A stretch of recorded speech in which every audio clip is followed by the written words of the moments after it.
एक ऐसा इंसान जिसने 2000 से ज़्यादा मरीजों को जान से मार दिया। और हैरानी की बात यह है कि वो मरीजों पर ऐसा टेक्निक यूज़ करता कि किसी को भी उस पर शक नहीं होता। ये कहानी एक ऐसे इंसान की है जिसे दुनिया डॉक्टर डेथ के नाम से जानती है। और दुनिया के लिए तो वो सिर्फ एक डॉक्टर था, लेकिन असल में वो एक बहुत बड़ा सीरियल किलर था जो अपने ही मरीजों को ट्रीटमेंट के बहाने पर उसे मारता था। और ये अपने पेशेंट को किसी खास वजह से नहीं मारता, बल्कि अपने प्लेजर के लिए ये खून करता।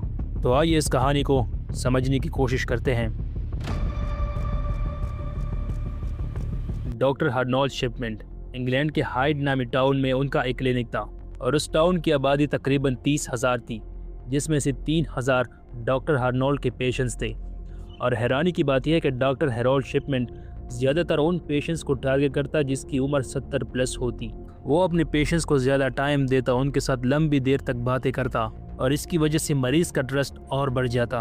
और कभी कभी ये अपने मरीजों के घर जाता उनका बोझ हल्का करने के लिए, और उन्हें यकीन दिलाता कि डॉक्टर शिपमेंट मौजूद है आपकी हर बात सुनने के लिए।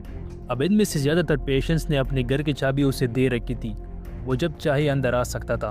और इसी वजह से डॉक्टर शिपमेंट पूरे हार्ड में मशहूर हो गया कि ये बूढ़ों का इलाज सिर्फ बातों से करता है। और इसी टेक्निक का यूज़ करके डॉक्टर शिपमेंट अपने पेशेंट से सारा इन्फॉर्मेशन निकालता था कि उनकी कितनी दौलत है, घर में कौन कौन है, रिश्तेदार कहाँ रहते हैं, और घर में कौन आता जाता है। और ये सारा इन्फॉर्मेशन डॉक्टर शिपमेंट निकालता था। और जब डॉक्टर शिपमेंट को यकीन होता कि इस वक्त मरीज़ घर पर अकेला है, तो वो इंजेक्शन देकर उसे मार देता। और वो इंजेक्शन इतना ख़तरनाक होता कि पेशेंट्स का हार्ट और ब्रीथिंग धीरे धीरे बंद हो जाता और उसकी डेथ हो जाती। और सबसे हैरान करने वाली बात ये थी कि ज़्यादातर मौत घर पर ही होती, और इसीलिए लोगों को शक नहीं होता, और सबको यही लगा कि ये मौत बुढ़ापे की वजह से हुई है। और फिर डॉक्टर शिपमेंट खुद ही डेथ सर्टिफिकेट बनाता। डॉक्टर शिपमेंट का तरीका बिल्कुल सिंपल था। वो अकेले पेशेंट्स के घर जाता, इंजेक्शन देता, और पेशेंट्स कुछ ही मिनट्स में मर जाता। और ये सिलसिला कई सालों तक चलता रहा। मगर धीरे धीरे एक अजीब चीज़ नोटिस होने लगी कि डॉक्टर शिपमेंट के पेशेंट्स दूसरे डॉक्टर के मुकाबले में ज़्यादा मरने लगे, लेकिन फिर भी कोई स्ट्रॉन्ग सबूत नहीं मिला इसके खिलाफ। और 1980 के आखिर में एक फ्यूनरल डायरेक्टर ने एक अजीब चीज़ नोटिस किया कि डॉक्टर शिपमेंट के पेशेंट्स एक अजीब तरीके से मर रहे हैं। ज़्यादातर विक्टिम्स बुजुर्ग और हेल्थी औरतें थी, और अजीब बात यह थी कि उनकी डेथ ज़्यादातर सोफे या बैठकर होती। और ये केस फिर पुलिस तक गई, और पुलिस ने जब इन्वेस्टिगेशन किया तो शिपमेंट के खिलाफ एक भी कोई पक्का सबूत नहीं मिला। लेकिन असली ट्विस्ट अभी आना बाकी था कि जब 1998 में एक औरत कैटलिन ग्रैंडी अचानक मर गई, क्योंकि वो एक हेल्थी और वेल्थी औरत थी। और शिपमेंट ने फिर से कहा कि ये एक नॉर्मल डेथ है। लेकिन जब उसकी फैमिली ने उनकी प्रॉपर्टी का आज़ाद निकाले तो सब शौक रह गए, क्योंकि उस पर लिखा था कि मेरी जितनी भी प्रॉपर्टी है वो सब डॉक्टर शिपमेंट को मिलनी चाहिए।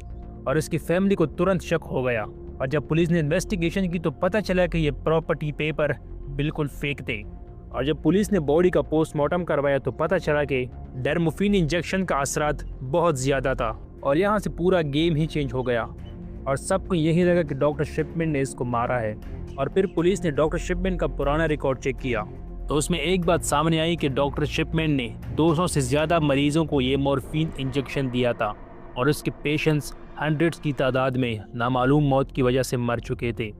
और फिर 1998 में हेरोल्ड शिपमेंट को मल्टीपल मर्डर के केस में गिरफ्तार कर लिया गया। और फिर इन्वेस्टिगेशन में पता चला कि वो 1500 से ज़्यादा लोगों को मार चुका है, और इसीलिए उसे हिस्ट्री का सबसे ख़तरनाक डॉक्टर नहीं बल्कि एक सीरियल किलर कहा जाता है।